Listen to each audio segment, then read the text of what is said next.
Most people wonder why they don't get the opportunity. Coach, why won't you put me in the game? Why won't you give me an opportunity?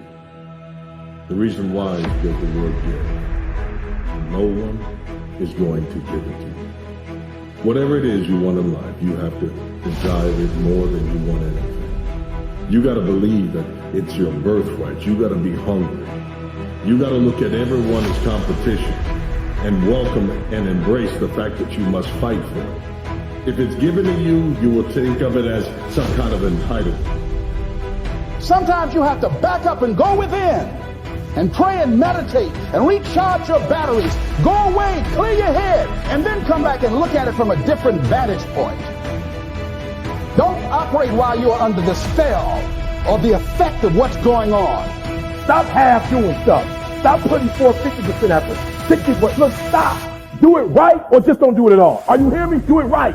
There's a lot of people walking around today. They have unchecked rage, unchecked aggression, unchecked anxiety, fear, insecurity. You're going to have to care enough about yourself to face it and find a resolve. Begin. This is where it begins.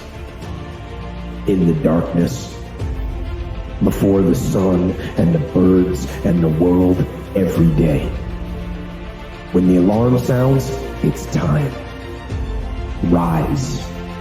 Despite fatigue and soreness, curse the warmth of the bed. Curse the comfort of the pillow. Fight the temptation of weakness. Get up and go. Do it quickly, without thought. Do not reason with weakness. You cannot. You must only take action. You got to find out what's the next things you need to be doing. How are you going to push it to that level and go beyond it? How are you going to maximize your time? How much energy are you going to put into this craft? Everything you have, everything you are, everything you're doing, like it's 78. And what I need you to do is I need you to look at yourself in the mirror and say, come on, quit, stop playing.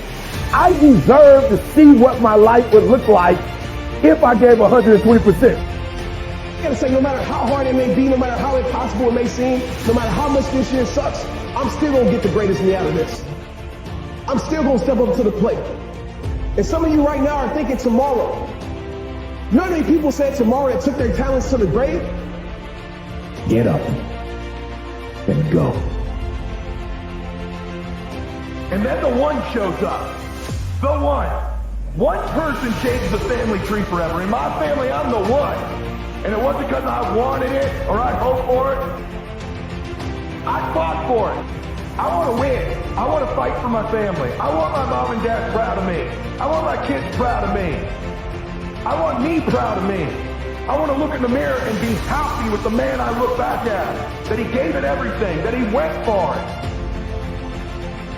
There is work that must be done beyond what people see.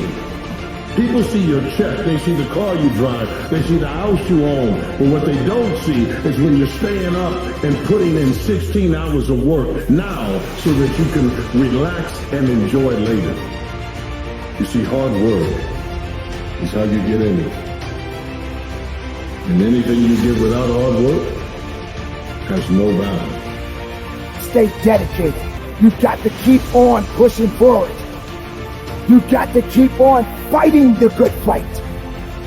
You got to put aside the excuses, because excuses won't lift you up. Excuses won't give you the power that you truly need. You've got to be willing to go against the tide. You've got to be willing to harness your will and say, in spite of this, I'm in control here. I'm not going to let this get me down. I'm not going to let this destroy me. And I say that the reason that we don't even explore the possibility of what to do is because subconsciously we don't believe that it can happen for us, and we don't believe that we deserve it. So here's what I'm suggesting. How much time do you spend working on you? How much time do you spend every day working on your dreams?